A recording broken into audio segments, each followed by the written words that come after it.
got to 312. That's a big difference. And very importantly, we won counties throughout the United States, 2,660 to 451. That's why when you look at a map, they're all, so the whole country is red. Red stands for Republican. From the moment on and from the moment we started, we've seen wealth that just poured and is pouring back into America. Apple is investing $500 billion. NVIDIA is investing, and I see my friend is here, Jensen. That's very good, wherever you may be. I thank you very much, because he's putting in $500 billion. TSMC is investing. Where is Jensen, by the way? Where is he? He's here. Where is he? I just saw that. Thank you very much, Jensen. I mean, Tim Cook isn't here, but you are. What a job you've done. He said he's got 99% of the chip market. I don't know. That's easy to beat, but what a job you've done. Thank you. We are proud to have you in our country. You know that. Thank you for the investment. TSMC is investing $200 billion, and with this trip, we're adding over $1 trillion more in terms of investment into our country and buying our products. And, you know, nobody makes military equipment like us. We have the best military equipment, missiles, the best rockets, the best everything. Best submarines, by the way, most lethal weapon in the world. In addition to purchases of $142 billion of American-made military equipment by our great Saudi partners, the largest ever.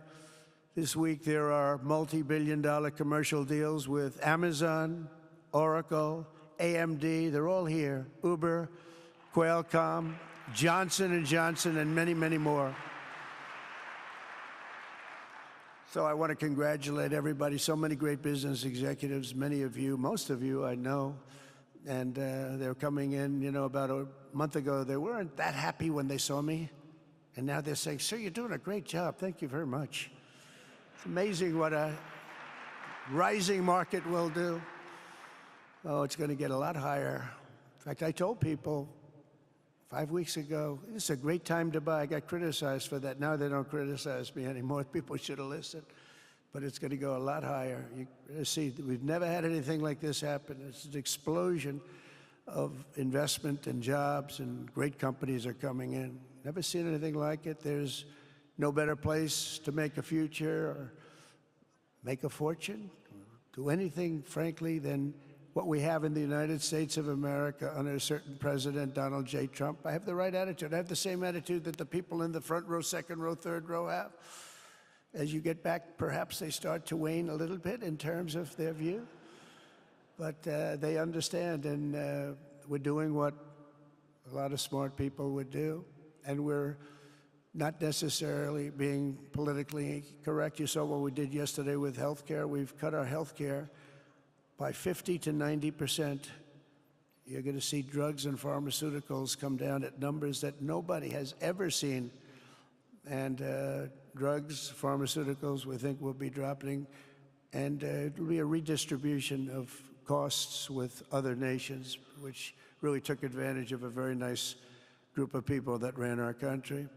But not only is this a time of incredible excitement in the United States, it's also an exhilarating period right here in the Arabian Peninsula. Beautiful place, by the way, beautiful place.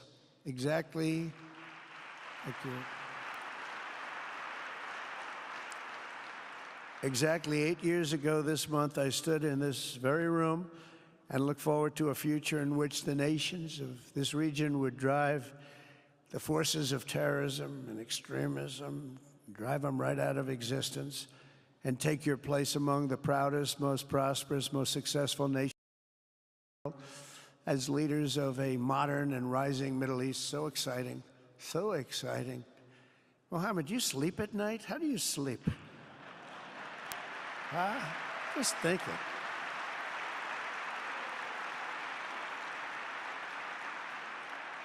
What a job. He tosses and turns like some of us. Tosses and turns all night. How do I make it even better all night? It's the ones that don't toss and turn. They're the ones that will never take you to the promised land, won't they? But you have done some job. True. But critics doubted that it was possible what you've done. But over the past 8 years, Saudi Arabia has proved the critics totally wrong. The transformation that has occurred, even by these incredible business leaders. I mean, you had the biggest leaders in business anywhere in the world standing right before us. But the transformation that has occurred under the leadership of King Salman and Crown Prince Mohammed has been truly extraordinary. Such a thing has, I don't think, ever happened before. I've never seen anything at that scale happen before. And I guess, you know, maybe you could say the United States is doing pretty well too, you know, but I don't think too many people have seen that happen before. Majestic skyscrapers, the towers that I see, the difference between now and 8 years ago. And 8 years ago was very impressive, but the towers that I see rising, some of the exhibits that I was shown by Mohammed, what I've seen there is just an amazing, it's an amazing process, amazing genius of so many people, architecture, but I have a feeling I know where many of those ideas came from. Happens to be sitting right in this room right before me, but the towers and all of the different, I've seen a lot of different towers. I didn't think there's any version of a tower that I haven't seen in one form or another. I just passed 4 exhibits. I have never seen anything like any of them. So it's going to be very exciting. And they sit among the ancient wonders of a growing and exciting city. It's really amazing. Riyadh is becoming not just a seat of government, but a major business, cultural, and high-tech capital of the entire world. The World Cup is here. Johnny, just stand up, Johnny. Johnny, thank you, Johnny.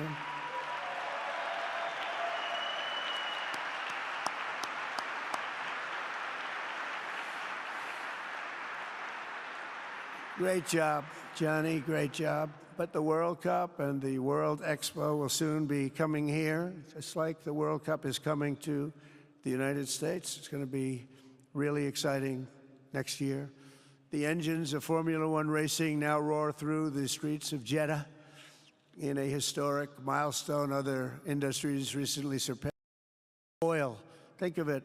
All of your other industries now have surpassed oil. I don't know if a lot of people will understand what that means. It's so big to make up a majority of the Saudi economy for the very first time ever. So think of that. Other industries are now bigger even than oil, which is always going to be a big monster. It's a big one. But that's a great tribute to you and economic development properly used. In other cities throughout the peninsula, places like Dubai and Abu Dhabi, Doha, Muscat, the transformations have been unbelievably remarkable.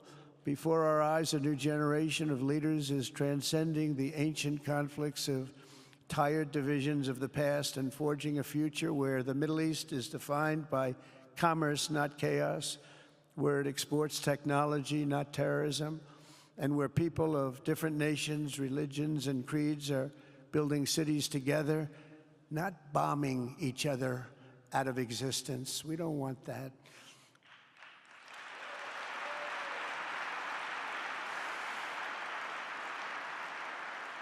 And it's crucial for the wider world to note this great transformation has not come from Western interventionists or flying people in beautiful planes giving you lectures on how to live and how to govern your own affairs. No, the gleaming marvels of Riyadh and Abu Dhabi were not created by the so-called nation builders, neocons, or liberal nonprofits like those who spent trillions and trillions of dollars failing.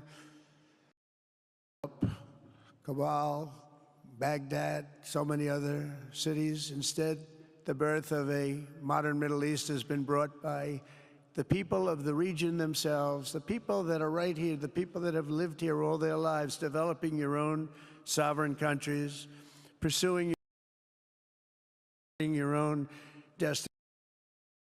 It's really incredible what you've done. In the end, the so-called nation builders wrecked far more nations than they built, and the interventionists were intervening in complex societies that they did not even understand themselves. They told you how to do it, but they had no idea how to do it themselves. Peace, prosperity, and progress ultimately came not from a radical rejection of your heritage, but rather from embracing your national traditions and embracing that heritage that you love so dearly.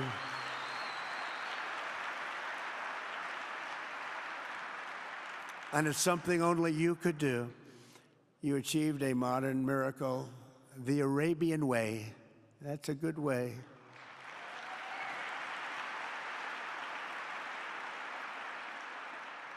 Today, the Gulf nations have shown this entire region a path towards safe and orderly societies with improving quality of life, flourishing economic growth, expanding personal freedoms, and increasing responsibilities on the world stage. After so many decades of conflict, finally it is within our grasp to reach the future that generations before us could only dream about, a land of peace, safety, harmony, innovation, and achievement right here in the Middle East. So beautiful. It's such a beautiful thing that's happening. I guess, you know, the people that are here can't even really appreciate it because you see it happening, and it's when you come to a place that you haven't seen in 5 years or 10 years or 20 years that it's even more incredible. When I left office just over 4 years ago, that future seemed almost impossible, what you've done. Together we had obliterated the killers of ISIS. We wiped them out, terminated its founder and leader, al-Baghdadi. We had healed the divide in the Gulf Cooperation Council, and united the nations of the region to stand against the enemies of all civilization. We'd imposed unprecedented sanctions on Iran and starved the regime of resources to fund terror. They were able to fund anything because they had no money left. They had no money. But the new administration came in and let them have a lot of money, and you saw what happened. It was not money well spent.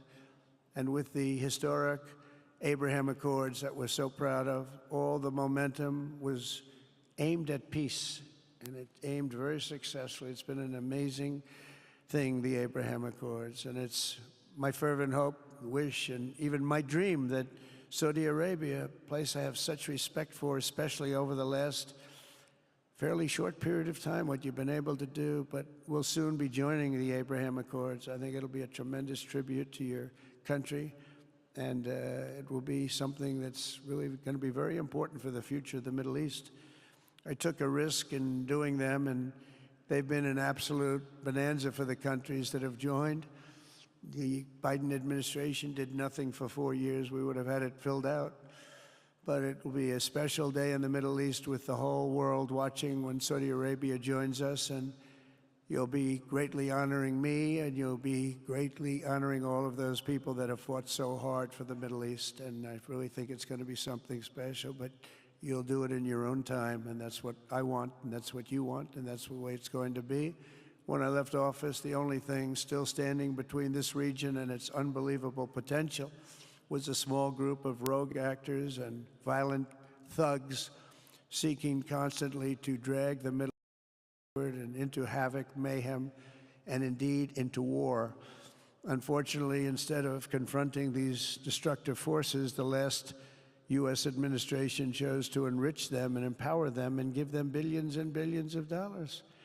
The Biden administration, the worst administration in the history of our country, by the way, spurned our most trusted and longstanding Gulf partners, and I can say partners worldwide, one of our great, great partners, no matter who we look to, and we have great partners in the world, but we have none stronger and nobody like the gentleman that's right before me. He's your greatest representative, greatest representative.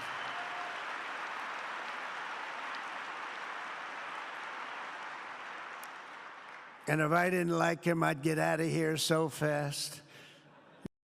Don't you? He knows me well. I do. I like him a lot. I like him too much. That's why we give so much. you know? Too much. I like you too much. Great guy. They lifted sanctions on Iran in exchange for getting nothing and sent the regime tens of billions of dollars to death all over the world. And they laughed at him. They laughed at our leader. And they're still laughing at our leader. They thought him a fool. And they made nothing but trouble ever since, including the funding of October 7th, one of the worst days ever in the history of the Middle East. Horrible day. Biden removed the Houthis from the list of foreign terrorist organizations, even while missiles and drones were being launched right here at your beautiful city of Riyadh, and launched at ships if they happened to be sailing in the wrong location. The Biden administration's extreme weakness and gross incompetence derailed progress toward peace, destabilized the region, and put at risk everything we had worked so hard together. And when you think of the great achievements that you've made, to do it in light of a pretty hostile administration, an administration that was not a believer, it makes your achievements even greater. Makes them even greater, you know that. But in a few short months since taking office, we have achieved the swift return of American strength at home and abroad. Now working with the vast majority of people in this region who seek stability and calm, our task is to unify against the few agents of chaos and terror that are left and that are holding hostage the dreams of millions and millions of great people. The biggest and most destructive of these forces is the regime in Iran, which has caused unthinkable suffering in Syria, Lebanon, Gaza, Iraq, Yemen, and beyond. There could be no sharper contrast with the path you have pursued. They wanted to name it that. I said, they're not going to let them do that. Do you mind if I stop that? I stopped it. We're not going to let that happen.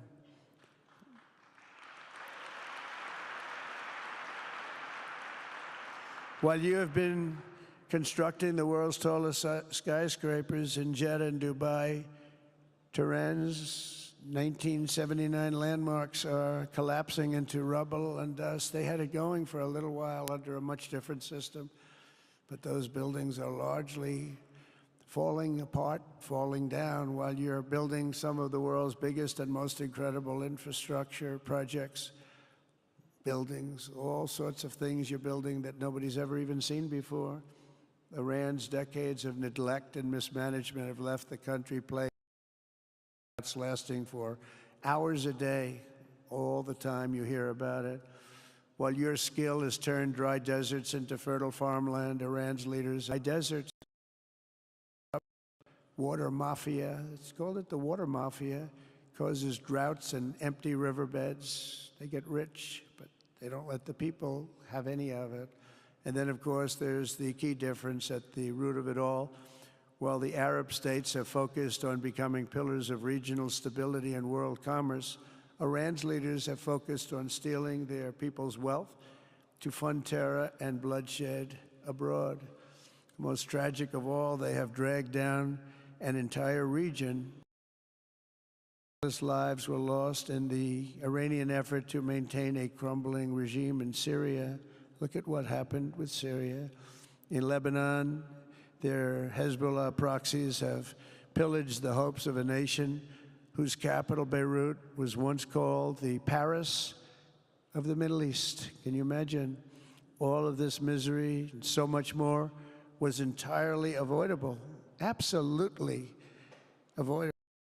He knew that. He knew that. Smart people knew that. If only the Iranian regime had focused on building their nation up instead of tearing the region down. Yet I'm here today not merely to condemn the past chaos of Iran's leaders, but to offer them a new path and a much better path toward a far better and more hopeful future. As I've shown repeatedly, I am willing to end past conflicts and forge new partnerships for a better and more stable world, even if our differences may be very profound, which obviously they are in the case of Iran. I have never believed in having permanent enemies. I am different than a lot of people think. I don't like permanent enemies. You need enemies to do the job, and you have to do it right. Enemies get you motivated. In fact, some of the closest friends of the United States of America are nations we fought wars against in generations past, and now they're our friends and our allies. I want to make a deal with Iran. If I can make a deal with Iran, I'll be very happy if we're going to make your region and the world a safer place. But if Iran's leadership rejects this olive branch and continues to attack their neighbors, then we will have no choice but to inflict massive maximum pressure, drive Iranian oil exports to zero like I did before. If you know that, they were a virtually bankrupt country because of what I did. They had no money for terror. They had no money for Hamas or Hezbollah, and take all action required to stop the regime from ever having a nuclear weapon. Iran will never have a nuclear weapon.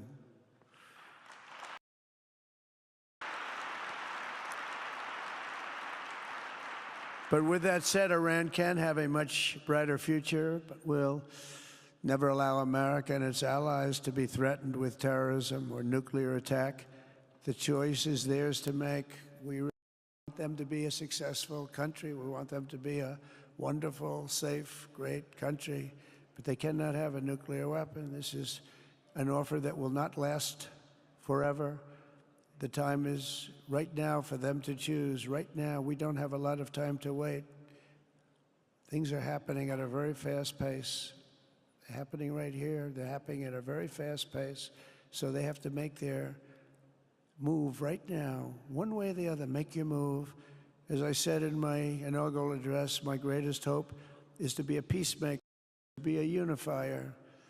I don't like war. We have the greatest military, by the way, in the history of the world. You know, I rebuilt our military in my first 4 years and rebuilt it into the most powerful military there is. And you saw that when I knocked out ISIS in 3 weeks. People said it would take 4 years, 5 years. I did it. We did it in 3 weeks. Just days ago, my administration successfully brokered a ceasefire to stop the escalating violence between India and Pakistan. And I used trade to a large extent to do it. I said, fellas, come on, let's make a deal. Let's not trade nuclear missiles. Let's trade the things that you make so beautifully. And they both have very powerful leaders, very strong leaders, good leaders, smart leaders. And it all stopped. Hopefully it'll remain that way, but it all stopped. I was very proud of Marco Rubio and all of the people that worked so hard. Marco, stand up. What a great job you did on that. Thank you, J.D. Vance, Marco. The whole group worked with you, but it was a great job. And I think they're actually getting along. Maybe we can even get them together a little bit, Marco, where they go out and have a nice dinner together. Wouldn't that be nice? But we've come a long way, and it's could be, you know, millions of people could have died from that conflict that started off small and was getting bigger and bigger and bigger by the day. I've also been working relentlessly to end the terrible bloodshed between Russia and Ukraine, and very importantly, talks are being held in Turkey later this week, probably on Thursday, and they could produce some pretty good results. Our people are going to be going there. Marco's going to be going there. Others are going to be going, and we'll see if we can get it done. 5,000 people, young people for the from Ukraine, soldiers from Russia. They're not from here, and they're not from the United States, but they're souls. They're souls. I think usually they're young, beautiful souls that left their parents waving goodbye, left their brothers and sisters. Goodbye, I'll see you soon. And they got blown to pieces. 5,000 on average a week are dying. And people are dying elsewhere in the region, but tremendous numbers like we haven't seen since World War II are dying. And I want to stop it. I want to stop it. It's a horrible war. Would have never happened if I were president. That's a war that would have never happened. October 7th would have never happened if I were president, because Iran had no money to pay Hamas or anybody else. They had no money. They were not looking to take care of them. They had to take care of themselves. They had no money. We stopped their oil effectively with the embargoes and sanctions. But let me take this opportunity to thank the Kingdom of Saudi Arabia for the constructive role that you've played in facilitating the Ukraine talks. And it really is, you've been amazing. You've made everything available to us. Thank you very much. Thank you. And if we get that settled, we'll pay a special tribute to what you've done. You really did lay a great groundwork. Thank you very much. Appreciate it. The West should not be dragging itself backward into another endless war in Europe, yet another endless war. We should stop the killing and work together to address the biggest long-term threats as one unbeatable team. Think of us as an unbeatable team. I mean, when you look at what you've done here, that's much more difficult than stopping stupidity. Think of it. It's stupidity. What you've done is much more difficult, and you did it better than anybody else has ever done it. As President of the United States,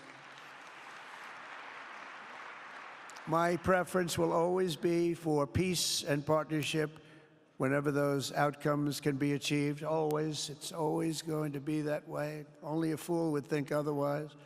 In recent years, far too many American presidents have been afflicted with the notion that it's our job to look into the souls of foreign leaders and use U.S. policy to dispense justice for their sins. They loved using our very powerful military, and now it's really the most powerful it's ever been. We just are getting a budget approved, $1 trillion, highest budget we've ever had in history for military, $1 trillion. And we're getting the greatest missiles, the greatest weapons. And, you know, I hate to do it, but you have to do it because we believe in peace through strength. You have to have the strength, otherwise bad things could happen. But hopefully we'll never have to use any of those weapons. Seems to be an awfully big waste of money if you're never going to use them, but hopefully we'll never have to use them because the destructive power of some of those weapons are like nobody's seen before. I believe it is God's job to sit in judgment, my job to defend America, and to promote the fundamental interest of stability, prosperity, and peace. That's what I really want to do. I will never hesitate to wield American power if it's necessary to defend the United States or to help defend our allies.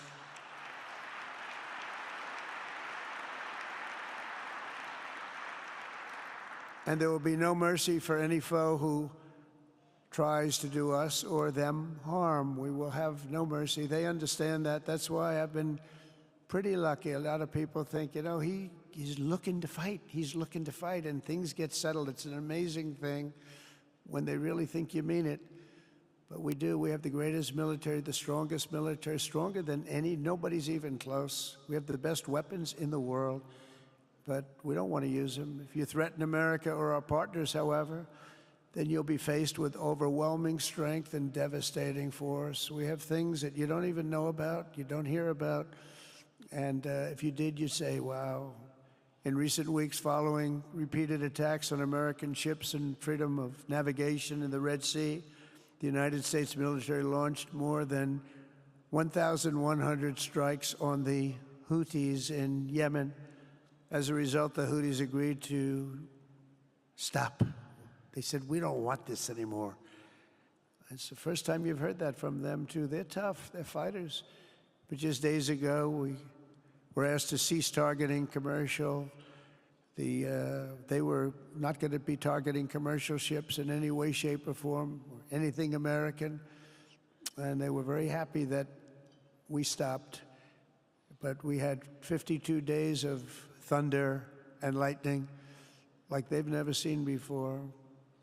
This was a swift, ferocious, decisive, and extremely successful use of military force. Not that we wanted to do it, but they were shooting down ships. They were shooting at you. They were shooting at Saudi Arabia. We don't want them shooting at Saudi Arabia if that's okay. So we hit them hard. We got what we came for, and then we got out. Since January 20th, the U.S. military has terminated 83 terrorist leaders operating across Iraq, Syria, and Somalia, including ISIS's #2 global leader. You read about that just recently. With the help of Pakistan, we apprehended the ISIS terrorists responsible for the attack on 13 American service members at Abbey Gate, that horrible, horrible disaster. During this Afghanistan withdrawal, you know, that's another thing that we don't even think about so much anymore. 13 died, but 42 were horribly wounded. But hundreds of people died overall, because I count the people on the other side. Hundreds of people just grossly incompetent. It's probably why Putin decided to go into Ukraine, something he never would have done if I were president. But we wouldn't have had the problems of October 7th if I were president. We wouldn't have had Ukraine, Russia if I were president. We wouldn't have had Abbey Gate, because there wouldn't have been any reason we were getting out, but we were getting out with dignity and with strength and power. But the way they got out was not good. I think it was the most embarrassing moment in the history of our country. And we've been working tirelessly to bring back all hostages held by Hamas. We brought back a lot already, but we're bringing back more. This weekend, we successfully negotiated the release of the last American hostage, Edan Alexander. Just came out a few hours ago, and we continue to work to get that war ended as quickly as possible. It's a horrible thing that's taking place. All civilized people must condemn the October 7th atrocities against Israel, which would never have happened again if you had probably a different president, but definitely if you had me as president. The people of Gaza deserve a much better future, but that will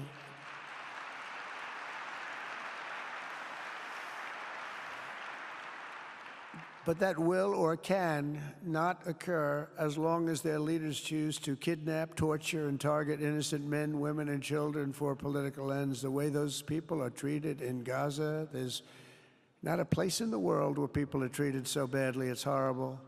After years of suffering, two of the nations most ravaged by terror are finally beginning to end their long nightmares under the new generation of leaders. In Lebanon, where a friend of mine has just become the ambassador. He's going to be great. I said, you know, that could be a very dangerous job. He said, I was born there. I'm Lebanese. I love that country. I said, but it's very dangerous. You know, this is a friend of mine from New York. I said, but it's very dangerous. Are you sure you want to do it? I never thought of him as being a warrior, but he is a warrior. He loves his country. He said, if I'm injured or die, I'm dying for a country that I love. He grew up there.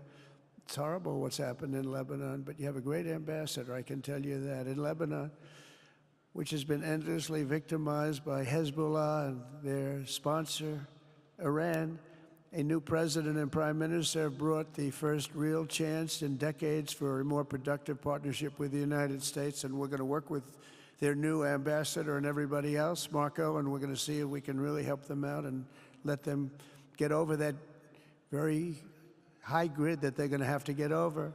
My administration stands ready to help Lebanon create a future of economic development and peace with its neighbors. They have tremendous people in Lebanon, doctors, lawyers, great professional people. I hear it so many times.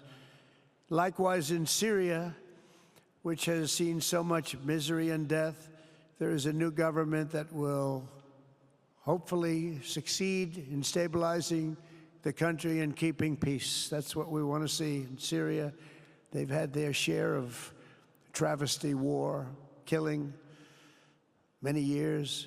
That's why my administration has already taken the first steps toward restoring normal relations between the United States and Syria for the first time in more than a decade. And I'm very pleased to announce that Secretary Marco Rubio will be meeting with the new Syrian foreign minister in Turkey later this week. And very importantly, after discussing the situation in Syria with the Crown Prince, your Crown Prince,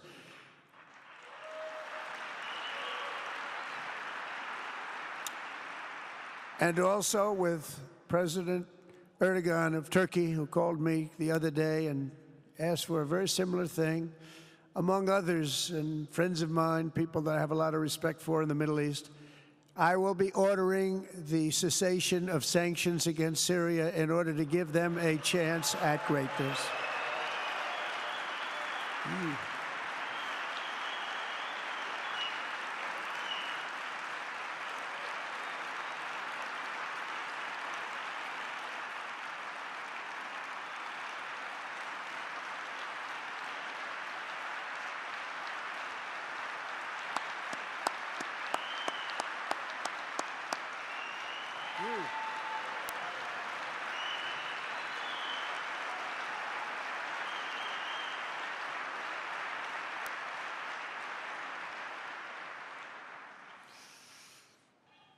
Oh, what I do for the Crown Prince.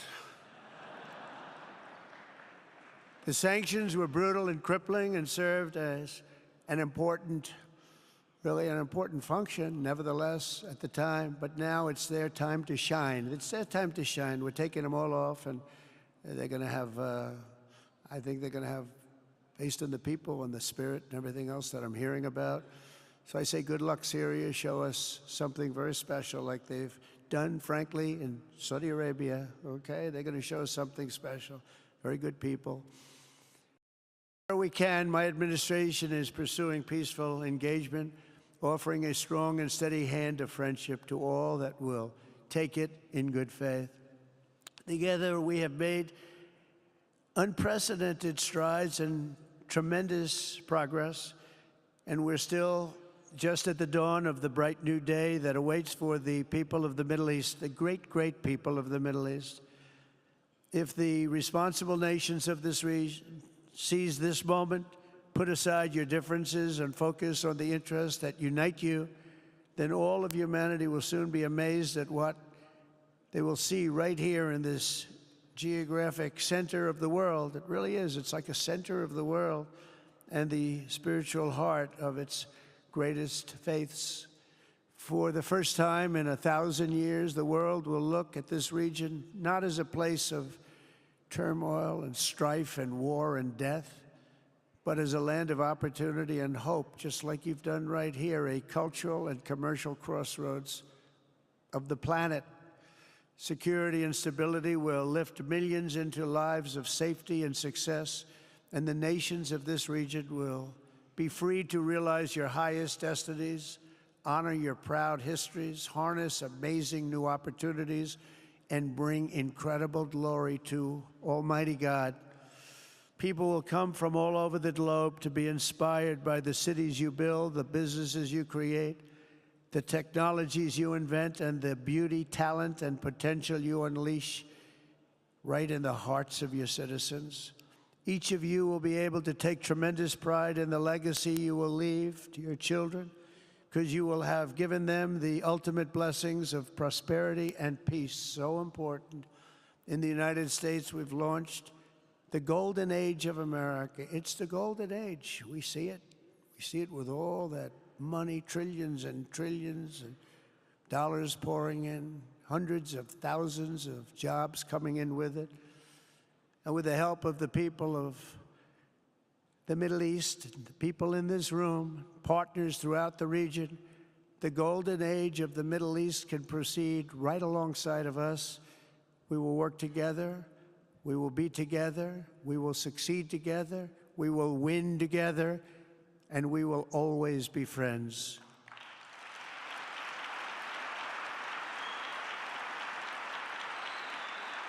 Thank you.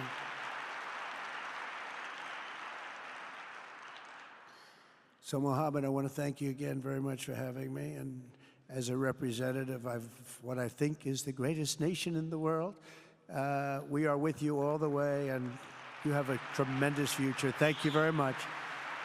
And please pay my respects to your father. Thank you very much. Thank you.